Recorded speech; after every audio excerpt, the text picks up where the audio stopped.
month since flash flooding overtook central Texas, killing more than 130 people, including 27 at a Christian girls' camp called Camp Mystic. Survivor Skylar Darrington, pictured here praying with her family in the midst of the camp's destruction, is now going viral. The 12-year-old rewrote the song Hallelujah to tell her own story of survival. On July the 4th, 2025, the water rose and we went adrift. The battlefield king composing hallelujah, hallelujah, hallelujah, hallelujah, hallelujah. Wow, what a beautiful voice. Skylar and her parents, Joe and Lacey, join us now. Hey, welcome today. Welcome. Today is Wednesday, and we have an amazing and peculiar show for you. Welcome, all you beautiful souls. Welcome to the Glory Today show. My name is Glory. I'm your host of today. You see, tonight we face some of the toughest conversation in our culture, and straight on with grace, of course, and humility and mercy and honesty, we're going to tackle these conversations. We're just going to witness the devastating as well flood in Texas. We're going to go deeper into that and see this crazy flood that killed over 130 people, including 27 young souls at the Camp Mystics. And as you see, the video we started with today is the video that speaks to us concerning that particular situation in the Texas, in America. And before we just turn to debates, let's never forget every statistics, every controversy is attached to a real people, real loss, or even a call for a real hope. So tonight, beloved, let us just be engaging. Let us be a people that are excited to join this journey with us. So if there was ever a night to share, to subscribe, to like, tonight is that night. I encourage you to engage with us. Your engagement spread truth and healing in an age of confusion, in a time as such where there's so many information going around the world, well, there's so much to talk about. So your engagement, guys, help us here. Help me to be able to understand what you are thinking, what you prioritize, what you think is important, so I can be able to bring that information to you. I can be able to bring that conversation here. So listen, guys, we have many platforms where you can reach us from. So if you are part of the groups like WhatsApp group, Telegrams group, Facebook groups, please share this link in there. Help us reach as many people as possible. Help us grow this movement that values both truth and compassion. Because, listen, someone out there is waiting for you to share this link. Someone out there is waiting for you to reveal this truth to them, and that truth is what can set them free. This is a truth that they need to know, and this is a truth that both you and I are access to. So we're going to do a 30-second countdown, and during this 30-second, I just encourage you to send it quickly. And if you're watching the show tonight and you just drop it in the chat and say, Glory, just give me 1 more minute. I'm sending this link to some friend. I need a few seconds. I don't want to miss out to the show. I promise you I don't mind even waiting for that. So the 30-second countdown goes in now, and I will be right back.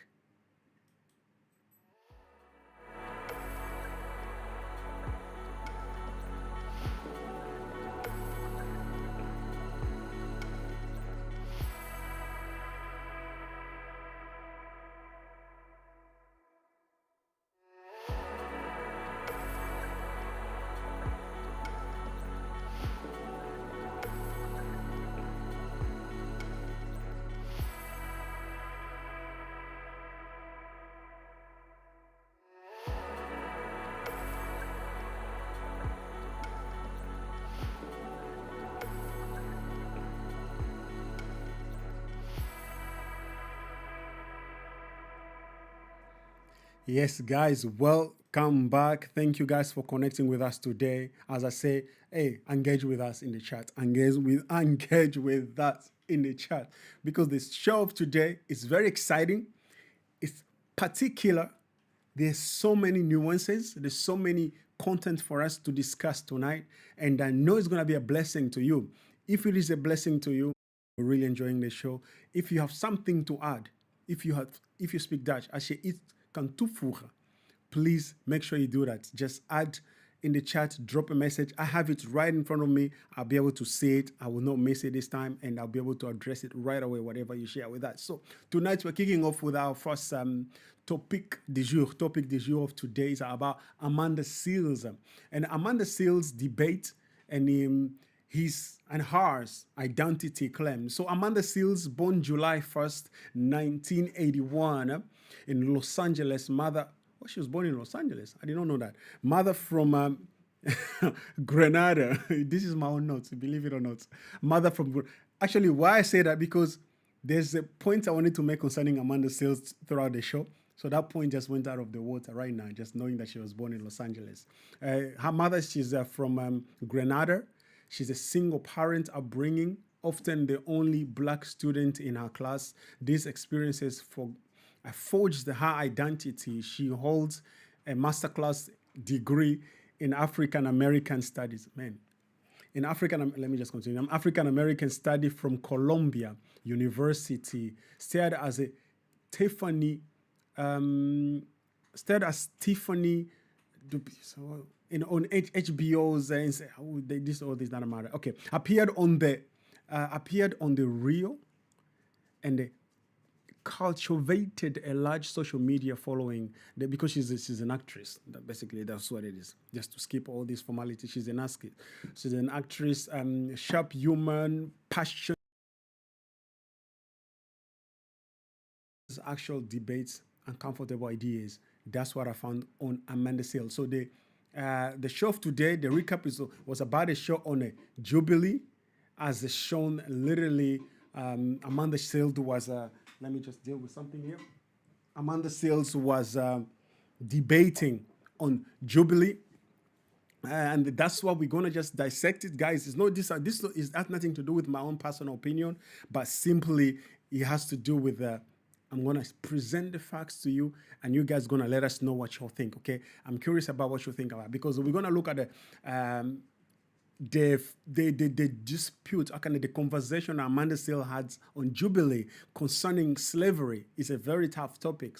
Slavery, black culture. We're going to discuss the black culture mentality. We're going to look at what is the best way for us to approach nuances and the differences in the black culture and the white culture. Even though personally I struggle with the word black and white, because I don't believe anyone is black nor anyone is white. So guys, it's going to be it's going to be a marvelous show. Choose not. She said, actually, in the video we're going to show just right now, she said she chose not to debate. Then when she watched it with the Seales, her Seales tribe, she realized that she refused not to debate. Is refusing to debate a sign of strength or simply a way to dodge?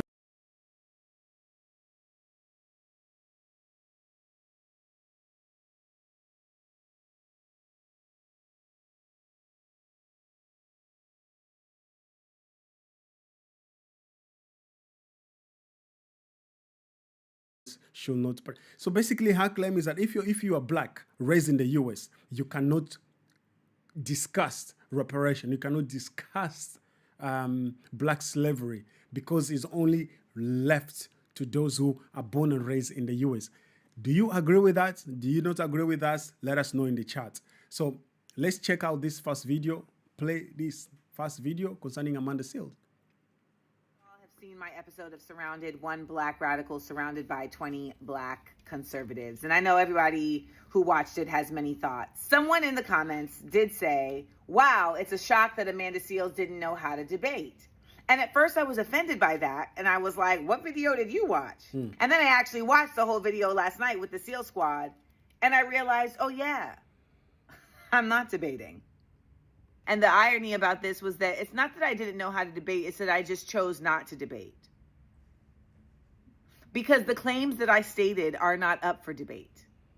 Reparations are deserved for everyone who is the descendant of chattel slavery, as well as a number of other injustices, particularly in the United States, that have been supplanted upon Black Americans. Black on Black crime is not real. It's a concept that was created to further the ideology that Black people are somehow less civil, that we are savage, that we are less human, and thus require more policing, needing to be sequestered. The continued proliferation of Black on Black crime as an actual real concept is actually Black on Black crime. It is the weaponizing of Black people against Black people.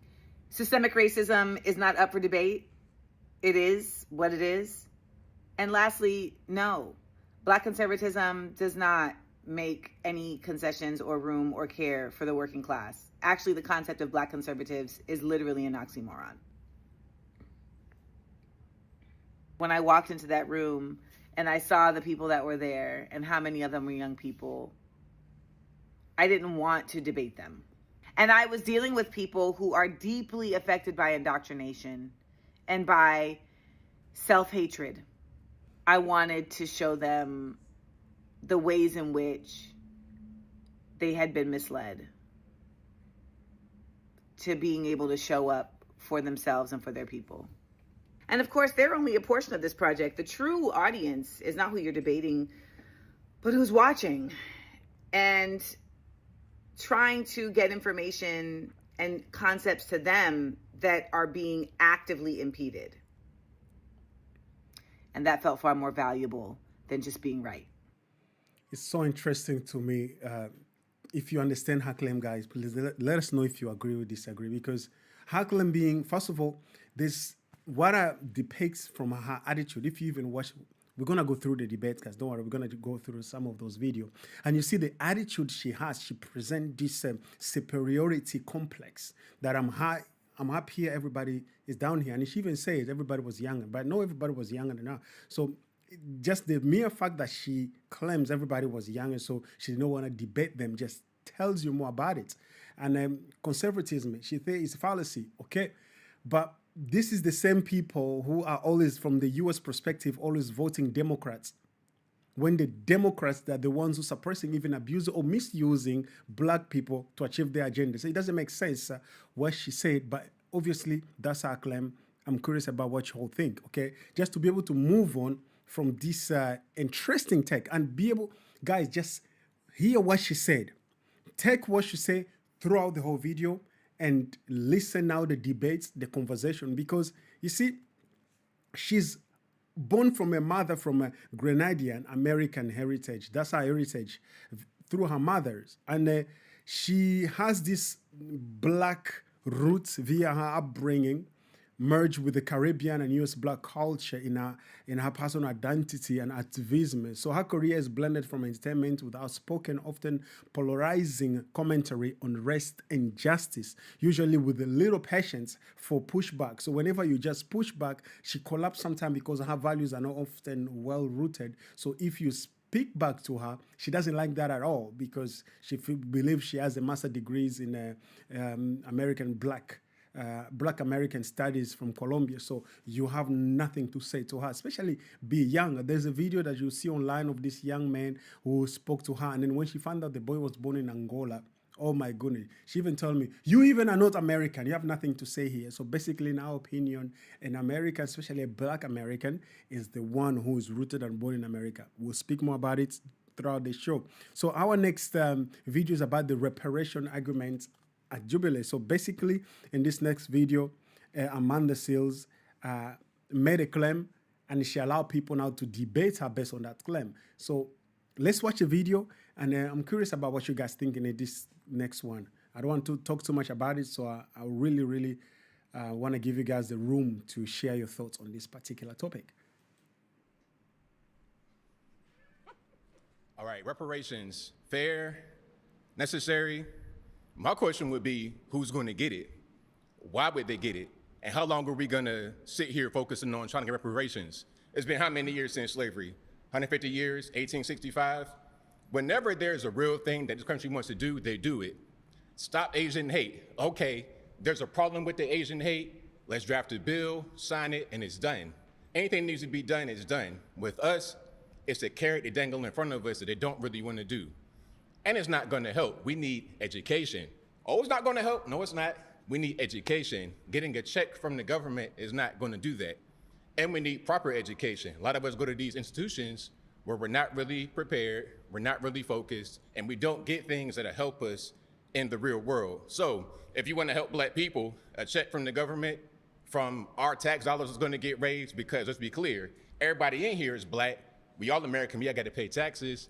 It'll go to that. So I don't really see how this is going to help us at all. Okay. Well, first I'll start with, it will help on even just a moral level.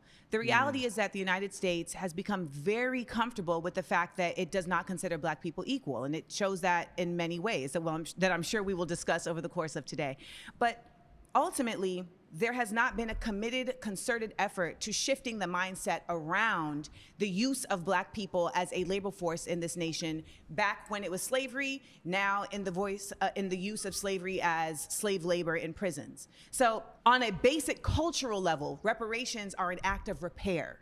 They are an effort to say, our bad, we see you now. We have seen that done with Japanese folks who were put in internment camps. We have seen that done with Jewish folks. We have seen that done even in the case of slave owners who received reparations. When it comes to the use of tax dollars to pay reparations, and this is going to come up a lot today, it's a matter of values, right? For me, my value system circulates around the fact that I think that as a community, we should all be engaged in repair for our community. So I don't think there should be any problem with there being tax dollars spent at repairing consistent efforts that have been made to impede Black people. So the reparations you're talking about are not just related to slavery. There's reparations that have been discussed all over this nation in different communities as it relates to particular massacres, as it relates to redlining and the impediment of Black people to earn wealth by having property. There's been impediments in various ways that can be repaired. And I want to also just add, there's reparations that are considered a cash payment from a government.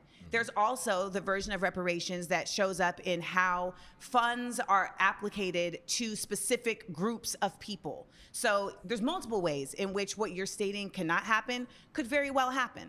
Okay, now as far as the money going towards certain things is going to help us, let's look at Baltimore Public Schools. They get, I think, the third most money per pupil in the US of A, like $15,000 per student, but yet the majority of the population that comes from that environment can't read, they're illiterate. So we're dumping money on the situation, yes, but yet we're not getting the results we should get from it. Money's not going to help the thing.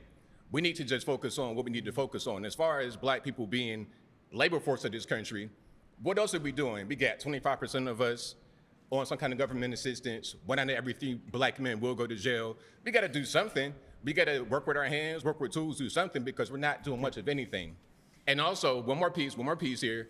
Reparations, again, always dangling in front of us, never gonna happen. As long as you've been living, as long as I've been living, as long as everybody been living, they say, we need it, we need it, we need it, and it never gets done. One more piece. You just said one more piece, then you're adding another one. I promise. So hold on to it. Hold on to it. I'm gonna land the plane. I'm gonna land the plane, I promise. Reparations is a thing, like I said, it's a carrot to dangle in front of us. They're never really gonna get it done. And if it was gonna get done, it would have already been done. It's just something that they're using to try and make us stay Democrat. That's what I wanted to say. Well, Democrats are not doing reparations either. They're not. This is nonpartisan. This is Black partisan, baby. Okay. Well, this is nonpartisan. Who do we vote for? Who do we vote for 93% of the time? Come on. There's no incentive. To be quite honest, you're not talking to a Democrat. You're talking to a radical. Okay. So let's land this plane very quickly. Who do we vote for? Exactly. Let's land this plane quickly. Who do You're we vote talking for? to a radical, not a Democrat. Okay, and you so, are your own person, let but me who tell do you we something vote now. for? I don't know what they told you, but if they told you that cutting me off is how we're going to get clicks, stop it now. Oh, no. That's not how we're going to. That's not how we're going to enter. We having a debate. A debate does not require continuously cutting somebody off. Okay, no problem. Now, I do want to state this. You're stating things as it relates to how money is not fixing a problem without acknowledging the fact that the problem doesn't exist in a vacuum, and that there are so many other factors that are determining how that money is getting spent to impede it from actually fixing a problem. You can put all the money into Baltimore Public Schools you want, but if you are also putting all this money into policing, into communities that are not getting resources, then you are also creating your own conundrum. The other part of this is that when you're saying they, you know, the they is a broad context. And the last part of this that I will say is that you keep saying they're dangling this in our face, they're dangling in this our face. Slavery lasted for 400 years. It hasn't even been 400 years since slavery. It is so. I'm really curious what you guys think about this conversation, because it's so profound. Because ABL, that's the guy who's debating Amanda right now. His name is what's his name is Jordan. Just Amanda. No, his name ABL. His name is Anthony Brian Logan, and his take on this is very particular. And there's so much to say. And attitude is, I mean, it's so interesting how. I mean, I just don't want to influence your thought on this, but I want to give you my take. My take is when I observe the way she talk, the way she communicate, it's like crazy. If they told you cutting me off is how we're gonna do these things, they lied to you. It's like I'm like, my dear, what? And they are standing. She's standing. Sometimes she looks like this, and sometimes she even threatens that she's going to leave. So you were wondering, have a conversation. Have a conversation. Oh no, she can cut you off anytime, but you dare to cut her off, all hell break loose. And of course, he took Amanda to a task, especially when he challenged her stance on reparation should be off limits to non-Black American. It doesn't even make sense. It doesn't even make sense. And he even posted a reply to this debate. ABL posts an episode where he gave his own opinion on what he think about how this conversation went. I think we just have to go to it and let me see.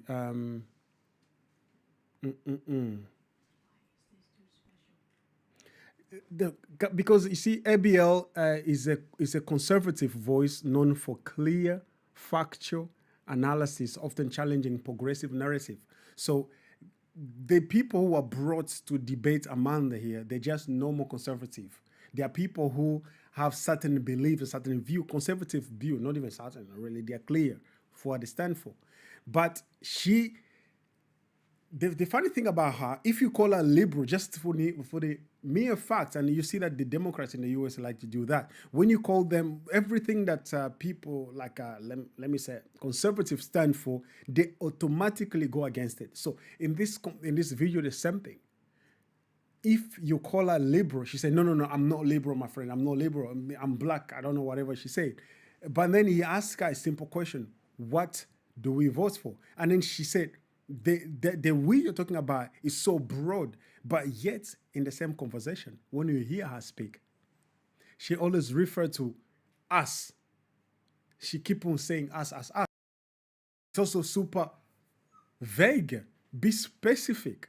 Who are you talking about? Because the same thing she's bashing the other group about, and she does the same. So basically, if she does it, it's all good.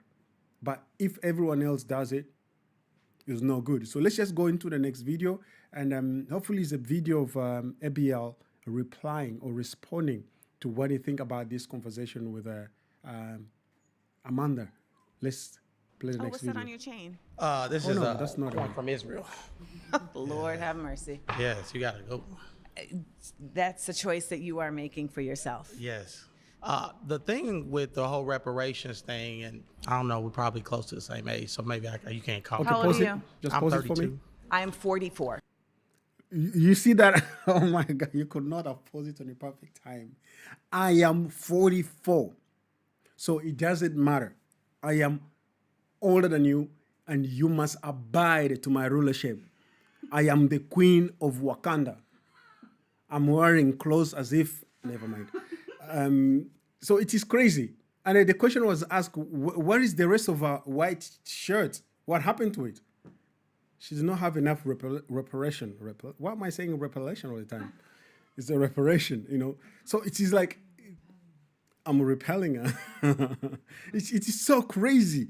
I am 44. So listen to me now. You are sitting in front of a queen. My Lord have mercy. Come on, girl. Hey, so basically now this part is I was going through my notes. This part is very interesting because she'll be debating also Jordan, and Jordan is a highly, how can I say? What can I say about this dude? He's very He knows how to trigger her and take her for a spin. He knows how to push a little bit, because you know what he did? He came and sat down. He had on his chain already a little coin from Israel. So he made a statement right there, and then he's like, don't try to figure it out whether I'm pro-Israel or not. I am. So here I am, bam. And that was already a trigger for her. So the mere fact that then he sat down, he told her this. We are probably the same age, so you don't have to, basically saying you don't have to dismiss my view, thinking you're older. Why? Because that's what she's standing for. And then obviously she's apparently still older than him. So he was surprised. So he's like, oh, but you look young. That's what he said after that. So it's very interesting. Check this video out. Man, I'm curious what you guys think. My Lord. Oh, really? Oh, you look young. Thank you. That's what water and keeping stress out of your life will do. Really? Liberal positions are real stressful. By the way, I wouldn't know. I'm not a liberal. Pause Carry it. on. Pause it. I'm so sorry. I'm not going to pause it again. Oh, my God. So she's not a liberal. She's not anything. She's her own person, like what ABL say. She's her own person. So anything you're going to associate her with, she's going to deny right there and then. So basically, she's just debating without any common standard. And that's impossible. You cannot debate with somebody who deny everything. And if you bring facts, he's going to tell you, no, facts are not to be trusted, except when she bring the facts. Then they suddenly are correct. Okay, I'm not going to pause it. Just go ahead. Well, it's the liberal position, because conservatives believe in hard work.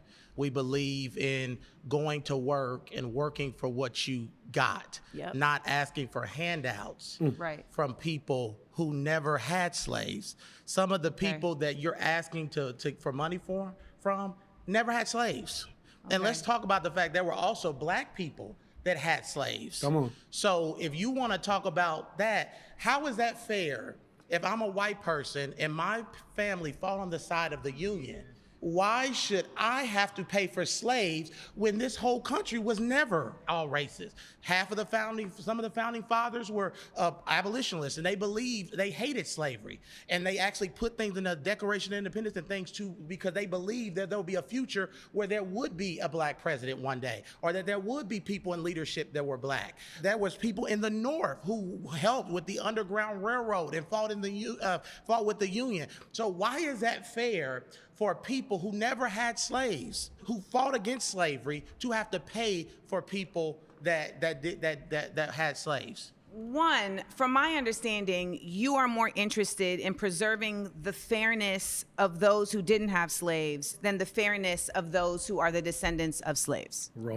That is priority to you than finding a fair way to accommodate those who have been the descendant of slaves. Well, our ancestors wasn't asking for handouts. They were asking for equal opportunity. Come on. And we have equal opportunity in this country. We had a black president, just in case you didn't know.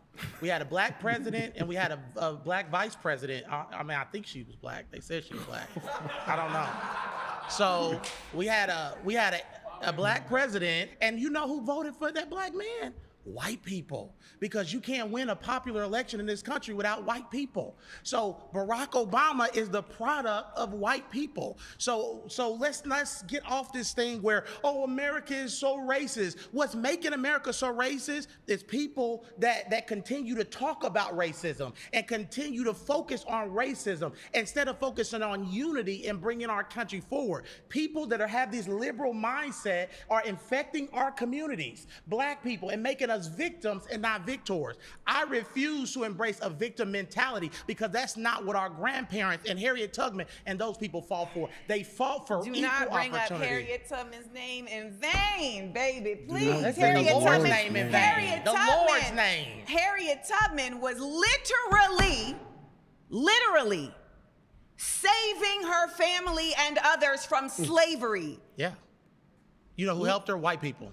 You know who helped her? They were on the Underground Railroad. No, Come on in. No, you know who helped her? Come on in. Okay, I'm sorry, I'm pausing. Because you see, there is this way of debating that, as I explained before, she dropped things out there. Oh, you're doing her injustice without face on that pose. But anyway, she dropped something out there, and then she hoping that nobody knows what she's talking about. Because when the guy says Harriet Tubman, and it's just like, do not bring her name in vain. I'm like, what the heck is the association with God, with the Lord, God Almighty? Is that you don't bring the Lord's name in vain, because for those of you who are from the Europe, from Africa, not allowed to talk about slavery according to her.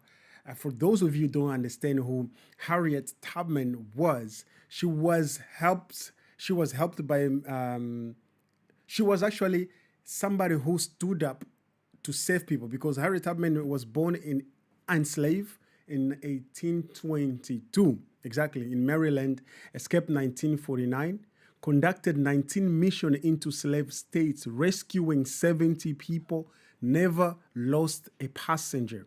So now, if you're just going to look to the people who helped her, what my friend mentioned, actually is on the screen, you can see there, Harriet Tubman directly rescued more than 80 people and provided assistance to dozens of others. During her journey to freedom, Harriet Tubman received help from free and enslaved African Americans and whites, including the Quakers. I better put her down.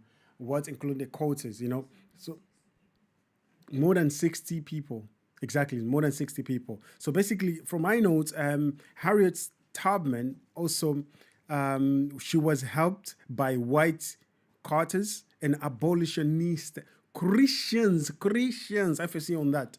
And these all people risk their wealth, freedom, and social standing to fight slavery. Thomas Garrett, a white Carter, aided 2,700 runaways, going bankrupt in the process. These are white guys. Come on. Free black communities provided resources and also strategies. So basically, the point here, Tubman herself credited both black and white abolitionists. Many driven by biblical conviction. Many were driven by biblical conviction. So basically, the point we're making here is what? The point we're making here is that Harriet Tubman was helped by both black and white. And that's the way we can overcome any issues in life. Oh my God, these questions in the chat, they are deep, man. So if we go down, I'm trying to figure out how to answer them without losing track of the show. Let me say I'm going to answer them at the end of the show. If you guys stick around till the end, I'll answer these questions in the chat. Questions about abolitionists and Quakers. So I'm going to answer them in the chat in a few minutes, okay? So basically, a quote, this is a very important quote from Harriet Tubman. I freed 1,000 slaves. I could have freed 1,000 more if only they knew they were slaves. And she's going to probably quote that. Now, one of the prompts to our viewers that I'm going to check with you guys, I'm going to ask you guys, are we victim or victors? Because that's a point also our dear fellow Jordan makes. Are we victim or are we victors? Tubman and the abolitionist showed you can fight evil even from within and compromise systems. So, hey, please continue playing the video, please. No, you know who helped her?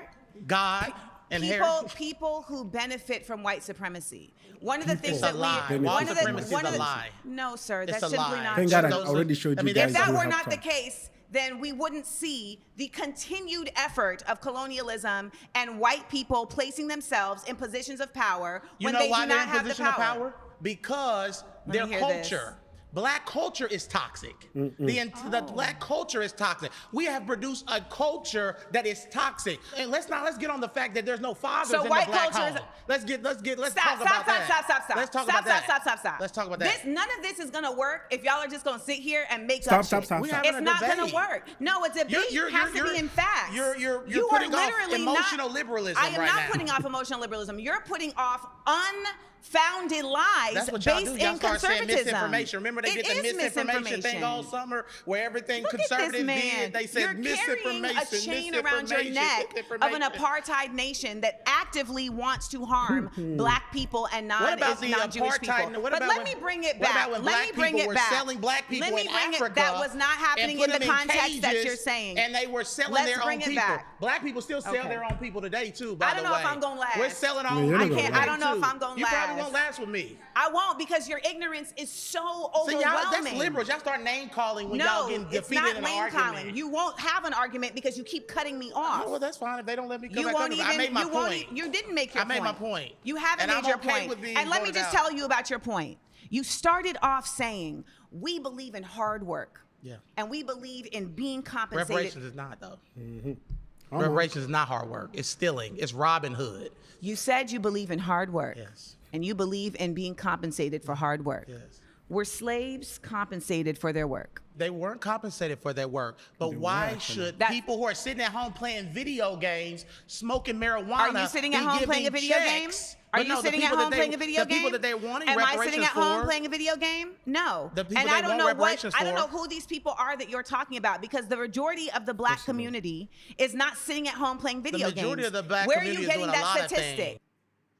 So basically, okay, one thing he said, I hope you guys disagree with me if you're watching the show. He said slaves were not compensated for their hard work. But actually, if you think about it, the time of slavery, and nobody today lives was a slave then. So all of us, we have a second-hand information when it comes to slavery or testimony from our grandparents. But the time of slavery, as also reported in the Bible, because the Bible never affirmed it. The Bible just explained how we could live with the time, and because that was the practice of back then. And slaves, they were taking in their payments, battalion system, their way of receiving compensation was, and it was the fact that they were not being killed. So they were provided accommodation and they were provided food and protection, because when they were associated with particular owner, they were that was their payment system, because they didn't have to pay rent, they didn't have to buy their food because their food was provided by them. So basically, if you think about it, you don't have to agree with me 100%, please. I don't need you to agree with me 100%. I'm sharing with you the information as I've been researching, as I found it. So if you disagree, drop it in the chat. I'm looking forward to hear from you. If we had enough time, we could have prepared some questions, which we could have, but we have so much things to go through tonight. I don't even want to have the team to start creating some polls in the chat.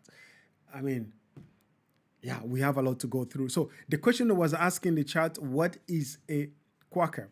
So basically, a Quaker, pronounced as a Quaker, is a member of a religious society, if you may, or a friend or a Christian movement founded by George Fox in 1650s and devoted to peaceful principles central to the basically is a movement of people who stood up for certain Christian value, and those are the people that fought slavery. So, and the abolitionism, as you call it, abolitionist, there were people who stood up for abolition. They wanted to abolish slavery.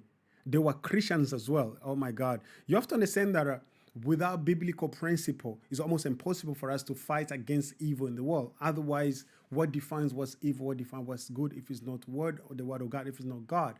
If you think about it, beloved, we can only understand that this is wrong. We can only understand that this is good because God says so. So without God emphasizing and showing us the path of good and bad, without God showing us the path of the darkness, we cannot even acknowledge it as darkness. To us, it will be just life in general. I hope in the studio you agree with me on this way of seeing things. Yeah, so an abolitionist, if you look at the translation, is a person who favors the abolition of a practice or institution, especially a capital punishment or formerly known as slavery. So those are the abolitionists. And hope I give you the correct answer on this one. The beautiful question asked in the chat. So I want to look us on our next topic, our next segment for how we're going to talk about ethnicity, identity, and reparation. For me, it's like, Okay, I'm not going to say that. So some Black Americans despise African immigrants on the reparation, because you have to understand that what she said, oh my God, my hands are everywhere. I feel so passionate about it, so I can even feel my hands are moving almost like they are flying. But I'm telling you, there are this belief, and it's so particular, it's so interesting over some African American, and it defining you call them African. Let me just call them Black American for the sake of this argument, for the sake of these points. They believe that Black people who are not American, or Black people who are African, or Black people who are from other places, cannot even speak about slavery in the US, cannot even speak about reparation. And this has to do with, I think this has to do with the mere fact that that they are not Black American. But then this is a twist. The twist on this one is that these same people, when it comes to things that benefits them, as they will associate themselves, they call themselves African Americans. They will associate themselves with the particular places in Africa where they're from. They will associate themselves with the African culture or even with the African wealth. But when it comes to talk about reparation, because you have to understand that they believe reparation is only solely for the Black Americans whose parents are from slavery, period. But you don't understand that slavery is something that impacted almost everybody. It's not just Black American. There are also many Africans that went through slavery. And you have to understand this Black American, they came from where exactly? And they are what? They're still going through slavery, because the slavery, it was not taken away anyway. It was just modernized. So just to not dwell too much on this point, let's move on the this particular video. Let me say, did I forget anything? Okay, this is the point that I would like to make. Unity without honesty is just decoration. Unity without honesty. Unity without honesty is just what? Decoration. Shimanda Adichie, that's the one who said this. African sold other Africans into slavery. You need to understand this. This is not about white people. This is not about white versus Black. This is ugly truth, but facing it is the start of healing. We need to be able to just face the truth. The people that have sold Black to Africa, to the Western, to the European, to the Arabs even, they were same Black people. Because you remember, slavery is already going on in Africa long before Arabs, or long before white people went there. So, because we used to have kings and all those things, just like Egyptians back in the days, you know. So when Western went to Africa, they were mesmerized by Africans selling their own. So they're like, hey, we have the money, we can buy. So some of your grandparents, they were sold to the highest bidder. So it is not about white. So if you want to demand reparation from somewhere, you should demand reparation from those who sold your grandparents, those who sold other Black people to the white. And those who are not white people. White people did not go to Africa and force Africans to come here. They were sold. It was an exchange. If you have the rules or culture around you, you are free to find better blame. It is never a permanent address. If you hate the rules or culture around you, you are free to find better. You are free to find better. So basically, I'm saying like this: if you don't like the place where you are, you don't like the culture you are in, you don't like how it's going, my friend, the borders are not closed now. Go to your roots. Go to Ghana. Go to Congo. Go to Nigeria. Go to Burkina Faso. Burkina Bay, go to South Africa, go wherever you want if you don't like it. Because if you want to demand reparation, my advice would be this: pack your bags, go back to Africa. Go back to Africa, and you find there that there's a people that will help you understand.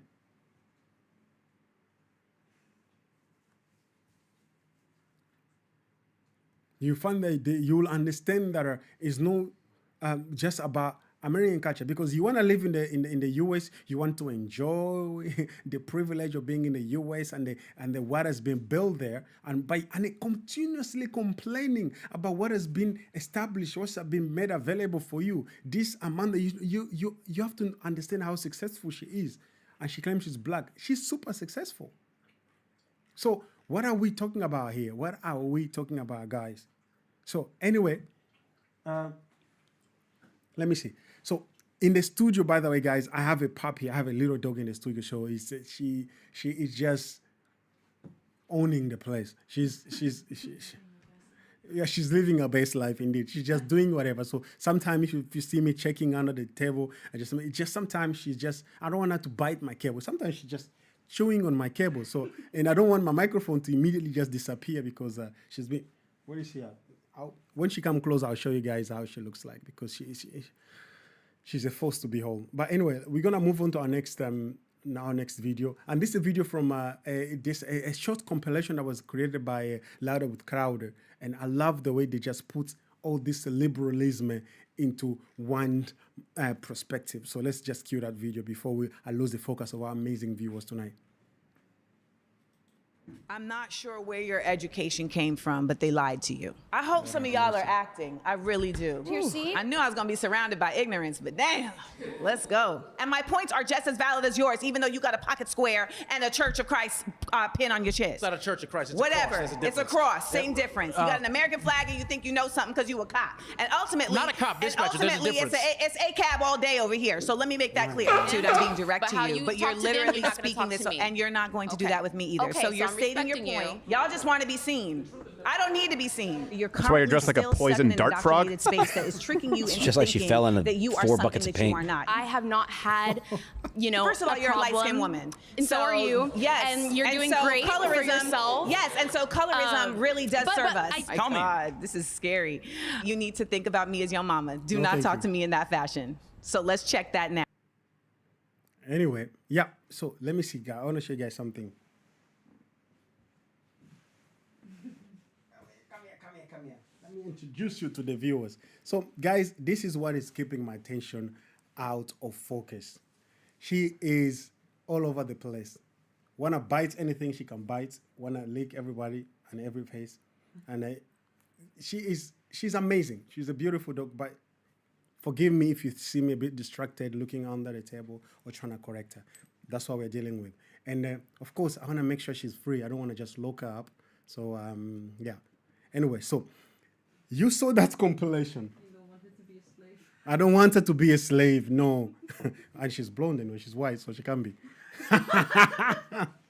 So, but with all the jokes aside, there were also white slaves. That's the honest truth. There were white slaves. There were people who were white and were slaves, okay? So, anyway, I don't understand what I said here.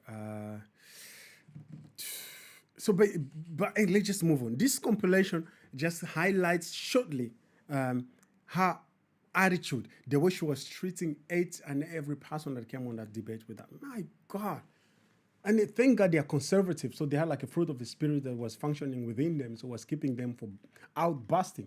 My friend, the attitude, the insinuation, the insult, the punch. She's trying to throw a punch, but thank God these guys are well-spoken, so they were able to punch back, so she did not like that at all.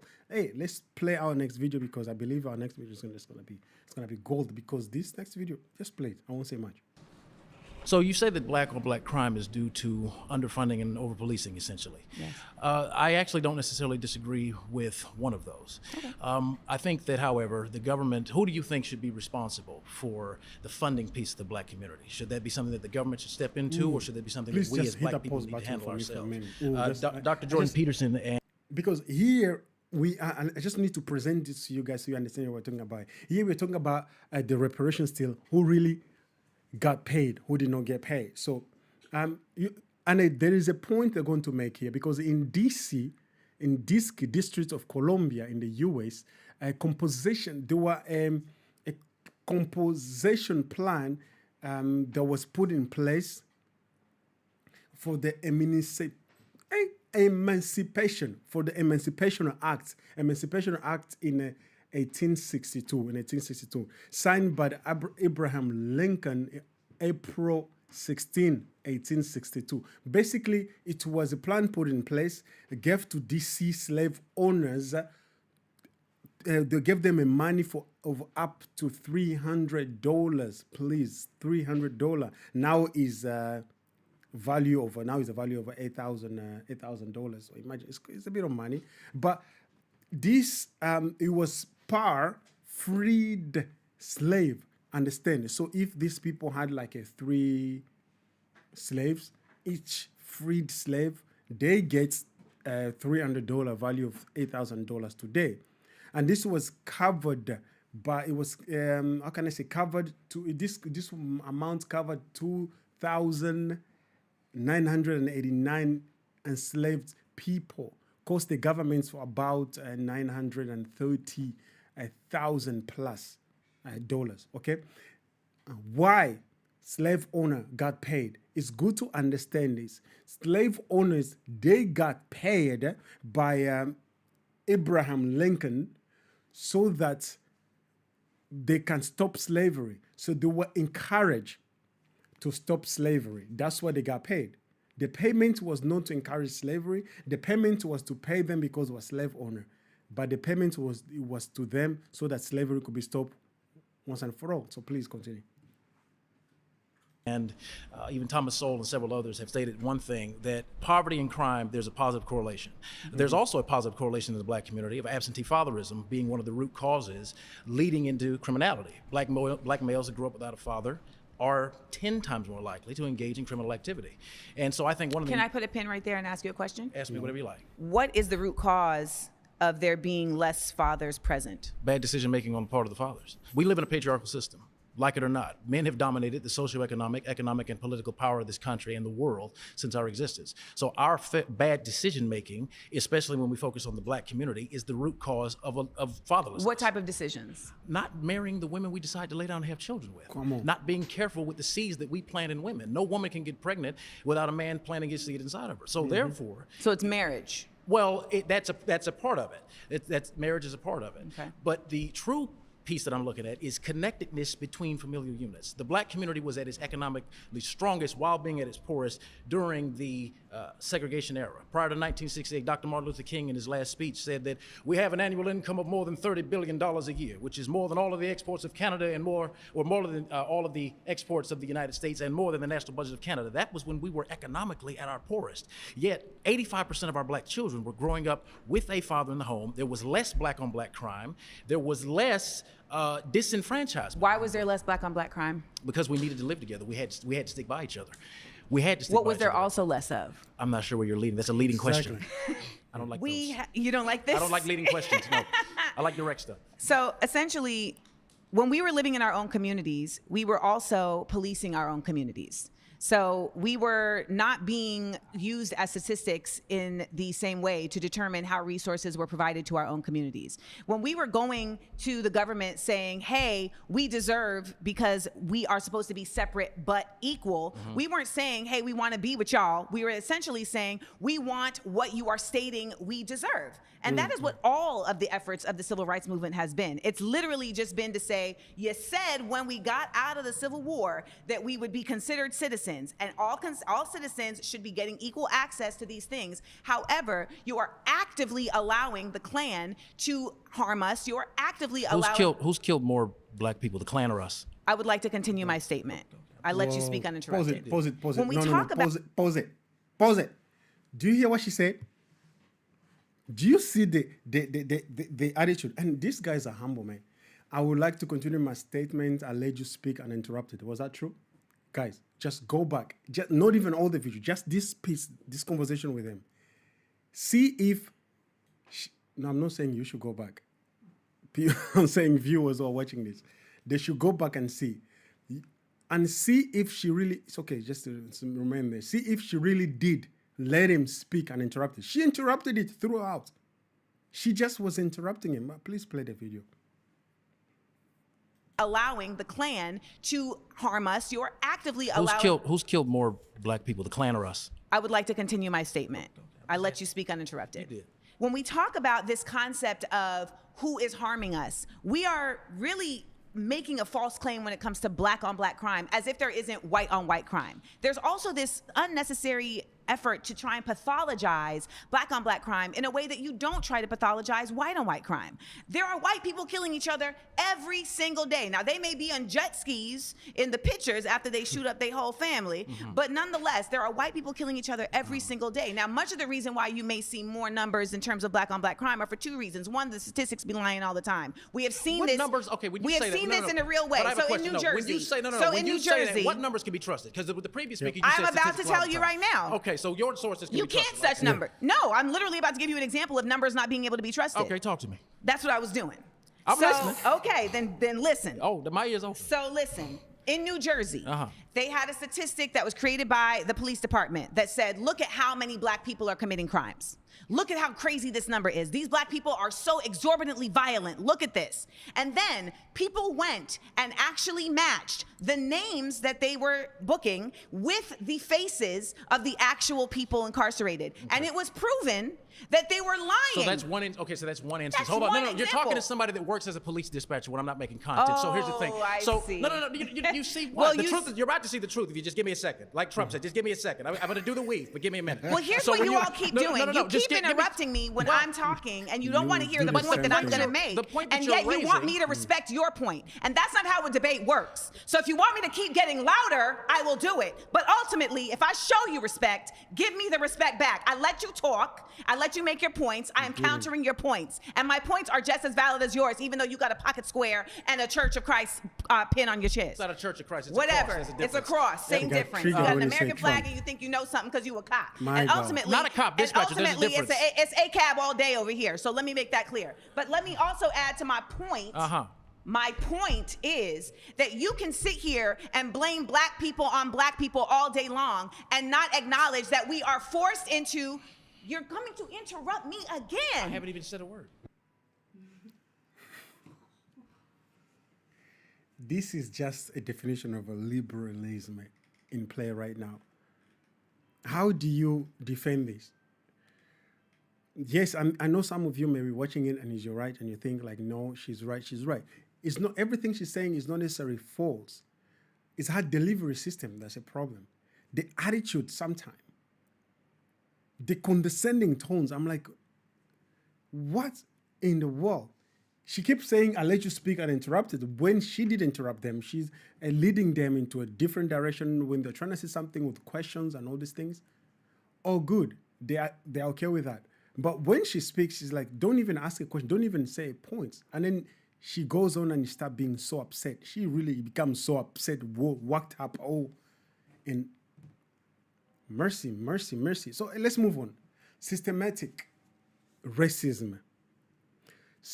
Systemic issues, crime, poverty, and social breakdown. That's our next segment right now. And they make a point, black on black crime is about an over-policing, they say, over-policing and under-investment. So now he asks a question. From whom do you expect the financial support in the black community to come from? Why does it always have to be the government? Why does it have to be someone else? Why can't it just come from us? That's what he said. Why can't it just come from us, ourselves? How about the breakdown of the black families, absentees, absent fathers, and value systems? He says that. He laid down. He said, a woman cannot get pregnant by herself. Okay, only one did. I mean, she had a good reason. She had a good excuse. She had a good excuse to be pregnant with, it was not by herself necessarily, but it was not by a man planting a seed. That's the point. She got pregnant without a man, if you will. In the studio, they're being all technical with me here. So basically, the point being is that if you're going to impregnate a woman, be responsible about the child. And if you're going to be impregnated by a man, that you laid with, you cannot now go and say, I don't want that man in my child's life because I don't like him. So you liked him enough to go to bed with him, but now you don't like him enough to be in the child's life. Who does that decision affect?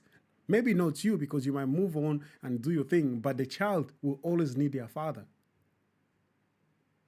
And he quoted Jordan Peterson, the correlation between poverty and crime is real, but coalization runs deeper, meaning community and responsibilities matter. Thomas Sowell, the black family survived slavery and Jim Crow, but crumbled in the welfare state. Crime is highest where poverty, fatherless, and lack of community accountability prevail. There you find crime. Often, there is not just one thing. It's not just because of poverty, because you can give a poor-minded person so much money, but they'll still end up in poverty in a week. But fatherlessness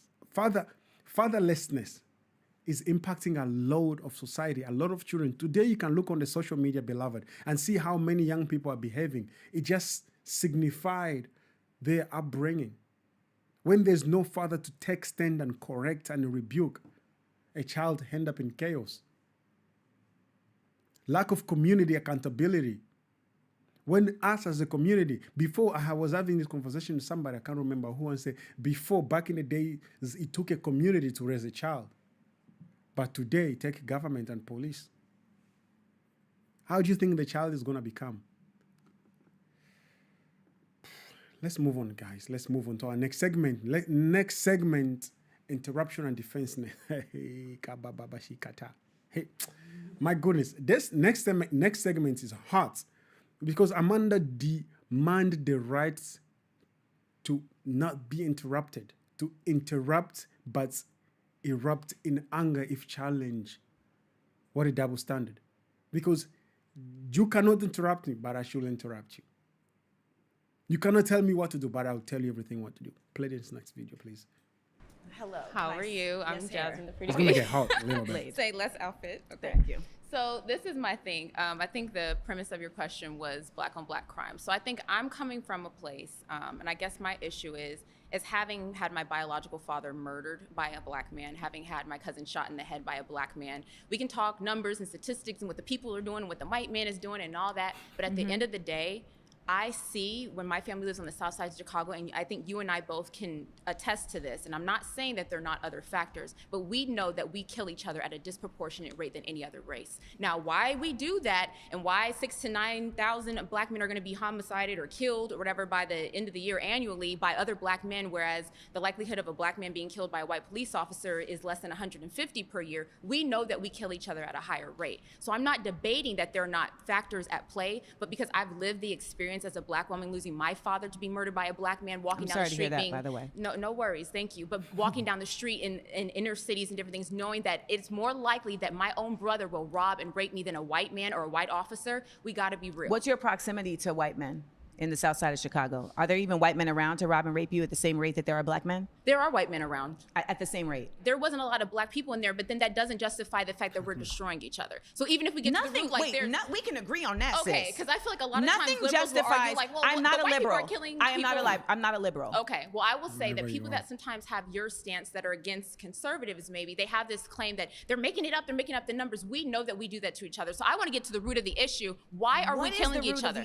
I think the root of the issue is we've lost our values and we've lost our resilience as black people. We sit there and we talk about what the white man did and we talk about slavery and everything like that, but we have no self-accountability and say, you know what, at the end of the day, that is my black grandmother, that is my black sister, you are my black sister, and you know that a black man is more likely to rob you or commit some type of crime against you, and that's what we need to get down to the issue of. And like you were talking about earlier. Mic drop, show's finished, guys. Let's go home. Good night. No, I'm kidding. But seriously, the thing she just said, that accountability. Stop blaming. This blaming game is not getting us anywhere. These things of saying, is this man? Oh, it's my neighbor who caused me to behave this way because my neighbor was doing something that I did not appreciate. My friend, where is accountability in there?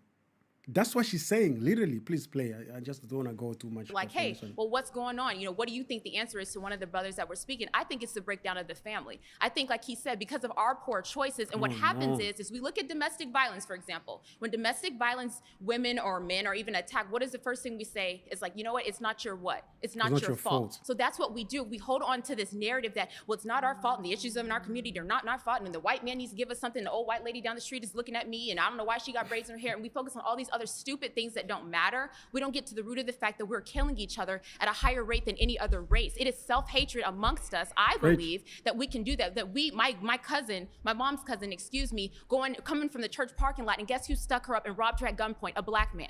I need you to get to the point. Like, so my I can point respond. is that no, and I'm not trying to be funny. Unless, like you said, we're gonna keep it respectful. Yeah, but you're monopolizing the whole conversation. I'm We're not not trying. being Okay, I'm able gonna let to- you speak, but let's not get the Yes. attitudes and stuff, because you're my sister and I respect you. So how I you don't talk have an to attitude. them, I'm being Yes, direct but to how you. you But talk you're to them, literally you're not gonna speaking talk this, to me. and you're not going to do Okay. that with me either. Okay, so so you're I'm stating your respecting you. point, and you've been stating your point for quite some So time. say, Do you have the a proper reason ways, for would me you to like, respond? would you allow me to respond? So that's a better response. Go ahead. The response that I have for you is Okay. that everything you're saying does not exist in a vacuum. I actually agree with you in that, yes, there has been an incredible denigration of Black worth and Black pride in this nation. I think it's also very important to acknowledge what has contributed to that. And to state that it is only Black people that have contributed to that is a false flag. So we have to admit that. So in order to have this conversation around how we got here, you can't say, oh, well, we're caring about the white woman getting braids and that doesn't matter and this thing. All of that attaches. All of that is actually a very big part of the lack of worth of Black people. I'll ask you, do you think we're resilient? What does resilience mean to you? Do you think we have to be perpetual victims, or do you think that Black people are resilient? I think that those are two different Nice. conversations. How I think so? because I think that the Let's concept have of it. Black people being victims is really trying to not provide accountability to where the root problem for the actual cause is. And if we keep saying that somebody is a victim and that doesn't mean that the other person should have to actually have accountability, then what are we really doing? You I'm not can saying do we weren't both. victims. You can be a victim and be resilient. How do we do both if you stay in the victimhood? That's my question. But your statement about Black people staying in the victim place is How also do we your rise point of above view. it? But how do we rise above it? We continue to rise above it by, one, pouring into our communities with mutual aid, Exactly. but two, by simultaneously making sure that we are challenging the systems that are in place to impede us. We have so many opportunities where we are trying to do mutual aid, and those things get disrupted by folks who want to have capitalist gain, by folks who want privatization. We used to have all these mom and pop businesses in our communities. There's That over used to 3 million serve- Black millionaires in America right now. You are an intelligent Black woman that is successful. That's irrelevant. No one's stopping me from doing anything. I'm an intelligent Black woman that Many graduated and is efforts have successful. tried to stop me from doing what I do. But We you are not all succeeded. equal in our capabilities. And we are not all equal in our ability to be invested in by others. I agree with we you. are That's not my all question equal of in our resilient. trauma. Are we resilient? We can't say because it is a false equivalency. I believe We that every keep Black trying person to- has resilience. We from keep slavery trying, all the way but we until keep trying. I told you it's gonna get a bit hot. I told you it's gonna get a bit hot because this debate shows us who is standing on truth and who's standing on a hidden agenda or hidden volume. Because this mindset of keep looking, hey, do you want to hear my take on this, guys? Do you really want to hear it? Please. Being resilient is acknowledging you have been victimized, but refusing to take the label of victim. That's a powerful comment in the chat right there. That's it. Like like in the previous in the show, we said what? We have to move away from this victim mentality and understand that we are victors. Understand that? Because if you keep on being a victim, everybody around you is going to treat you as such. Let me show you an example. If one of your brother siblings, they have certain level, they are homeless or they are addicted to certain substance.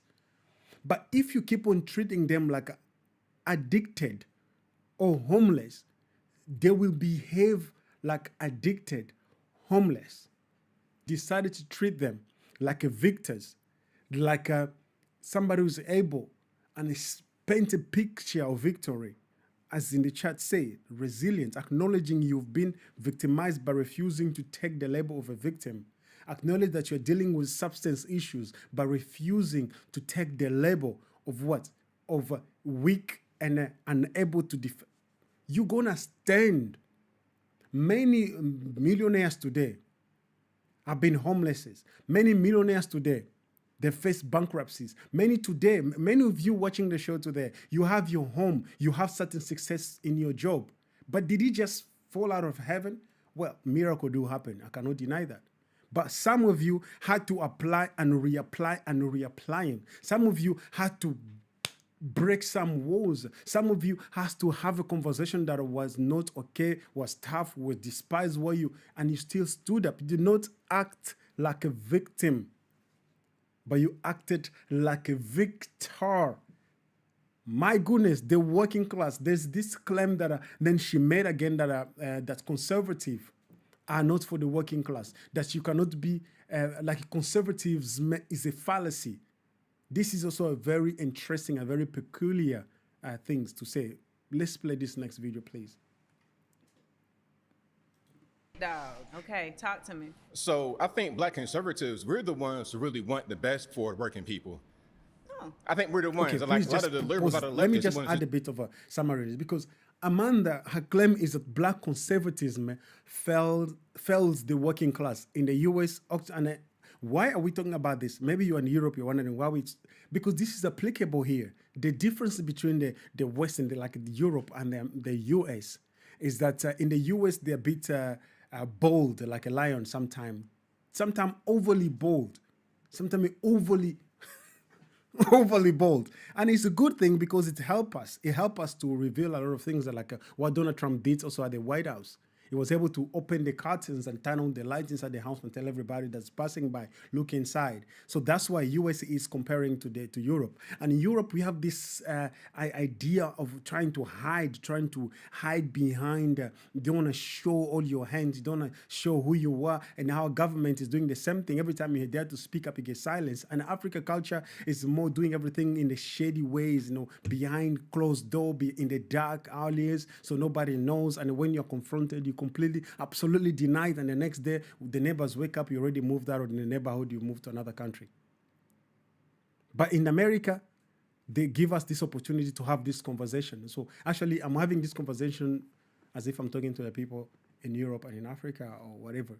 And if you're in America, welcome to the show. Thank you for connecting with us if you're an American. So she said black conservatism failed the working class, okay? So now, Thomas Sowell, policies, not intentions, determine results. Look at whose policies help black community. If you look at the policies in education, if you look at policy of those who are owning homes, if you look at the policy of those who are more religious, how are they doing? Then you're going to find out those with more conservative values are the ones really profiting our working class, our area of living. Conservatism, I believe it is more for our society more than liberals because it is self-sprekend. I will say that. It is self-sprekend. It speaks volume by itself. No more liberalism values. Candace Owens says this, if leftist policies worked, inner cities will be the most prosperous, safest places on earth. But sadly, they are not. Please continue. do things like office work. They want us to go reparations, try to get things from the government and get handouts. We say, hey, go out there and work. Go out there and get these jobs that are available. Work with your hands, do skilled trades. That's where a lot of us talk about, skilled trades. So working class, that's really a black conservative thing, in my humble opinion. I would beg to disagree. I think that would be true if black conservatism also created pathways for people to get those jobs and also to be able to challenge the corporations that are using their labor, that are stealing from them and not impeding them from having a union. So for instance, like in the South, right? I just left North Carolina where I met with the USSW, the Union of Southern Service Workers. This is an unofficial union of individuals who work at places like Waffle House, at Food Lion, etc. And their unofficial union is unofficial because the conservatives in that state will not allow for them to be officialized. Legitimized. Legitimized. There you go. I got you. It will not allow for them to be legitimized because then they would be able to push back legitimately on the corporations to get fair wages, right? So like someone was telling me in this organization that she was in Baltimore getting $15.25 as a minimum wage, and then when she moved just one state away, she was now only getting $7.25 for minimum wage, but the cost of living was the same for her. So when we talk about, you know, the effort of saying go out and get these jobs and get these trades, et cetera, I think that that is valid, but I think that the impediments by leveling up corporations and by pouring into the effort of corporations to keep billionaires, as Black conservatives, you are actually cutting off the ability for those people to excel.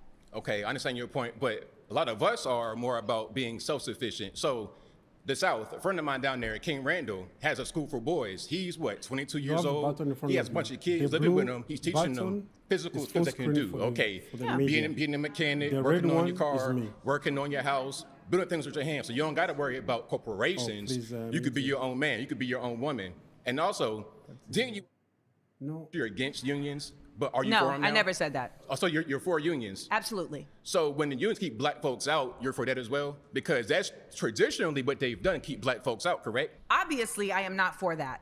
The reality is that unions have definitely in the beginning kept Black folks out. And the reason why they were keeping Black folks out is because after the Civil War, when there was Reconstruction, you had all these Black people that had been used with free labor and they had skills, right? Whether they were a blacksmith or a carpenter or whatever.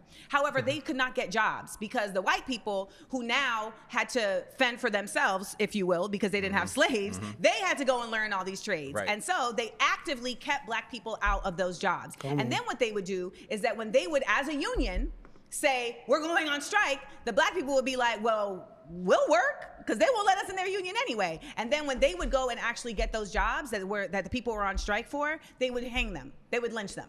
So yes, these are real things that have taken place. But we keep having these conversations where we acknowledge the past when it's convenient, and then we only stay in the present when it's convenient. So you can't simultaneously say, well, everybody's fine now and there's no systemic racism at the same time as stating. So guys, hey, it's getting too hot. It's even getting too hot on YouTube. Forgive us for that craziness because suddenly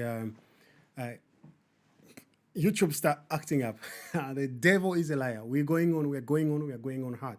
So basically, the conversation we're dealing with right now, it is getting too hot. It's becoming too spiritual. It's becoming too. It's important, and because it's so important, even dealing with all type of weird technical issues. Please don't ask me why. Amanda, systemic racism is real. The system and data prove it. She said the systemic racism is real. System and data prove it. Because these conversations, we've had them. This conversation, we even had them here in Europe about systemic racism. But I do believe strongly it doesn't exist anymore. Yes, there are people, individuals, specific people that still apply this systemic racism. They still apply this value. They still act these things out. But it doesn't necessarily mean that the system is racism. Because if it was, there's a point at one of the conservative made. He said, if the system was still a racist, then it wouldn't have had a Black president. 57 by 435 congressional seats. 57, okay? That's means minus 13% Supreme Court. There's a Black person in the Supreme Court. Is it one or two? There are two last time I checked. 370,000 plus Black millionaires in households in the U.S. Fastest growing millionaire segment. Up to 30% in the past decades. Let's look at Africa. How many millionaires are there in Africa? For those who think Africa is poor, this and this and this. 136,000 plus millionaire. Vast majority Black. Only South Africa and Kenya have notable white millionaires, minorities. But so what are we talking about? Black business owners outspaced total U.S. business growth rates by 2 times since 2020. U.S. remain deeply divided. Oh my God, divided, but progress is undeniable. Because why is there a division? Why is there a division when it's dealing with culture, when you deal with black? I'm so eager to tell you what I want to tell you, but I wanted to say it toward at the end of the show because then it will make sense. They prey on poverties and brokenness. And as we've spoken before, this often has to do as well deeper, and it's profound than what they appear to be, what Amanda is telling to us. Are we better off now than if resentment keep feeling? Are we better off right now if resentment keep feeling us? Many of these grievances are now led by a destructive spirit, one that divides for gain and leaves community broken. The enemy comes to steal, kill, and to destroy. His purpose is not to add values. His purpose is not to bring unity. And as long as we are divided, the Bible says a house divided against itself cannot stand. The enemy comes only to want to take away from everything that God gave us. John 10:10, you can find that quote. Let's take a look at our next video. I did not know yes, this boy, in this video maybe he's settled, but this boy is a young Angolan boy, despite being looked under by this liberal woman. Personal pain is real, but it cannot dictate the all groups of truth. Because you have to understand that just because I experience some racism from one person, I cannot immediately paint with that same brush every other person that I meet from this ethnicity. Let me say white, let me say Asian, whatever. Oh, white people are racist. No, that person, they might not even be racist. They might just represent some value that appear racist. And it's just lack of understanding. Sometimes it's ignorance. Sometimes it's jealousy. Do you understand that the most racist people I've met were from the black community? Let's play this next video.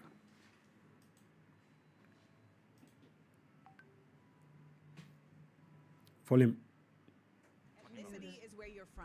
Race is literally something that was created to put people into categories of caste, to put people into categories of oppression. Race is not something that you are. Race is something that was bestowed and put upon you. That's racism, not race. Race is simply the race aggregation. is literally something that was created and put upon you. And I want you to listen to me as somebody who has studied this, who has a master's in African American Studies from the Institute for Research in African American Studies at Columbia University. I want you to understand very clearly that race is not something that is biological. There is literally Look at us.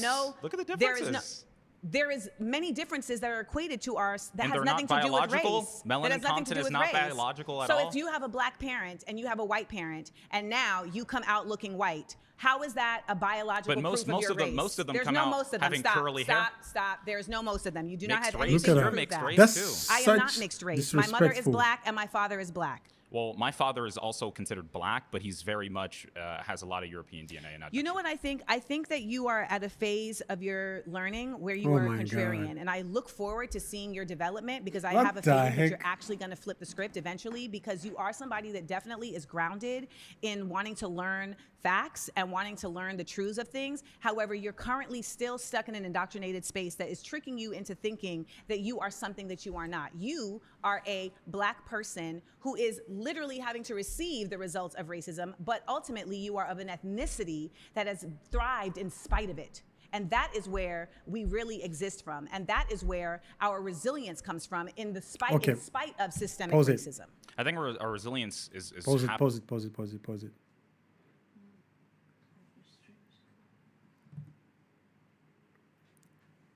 This is so crazy. I know, I can see that. This is crazy. This is so crazy.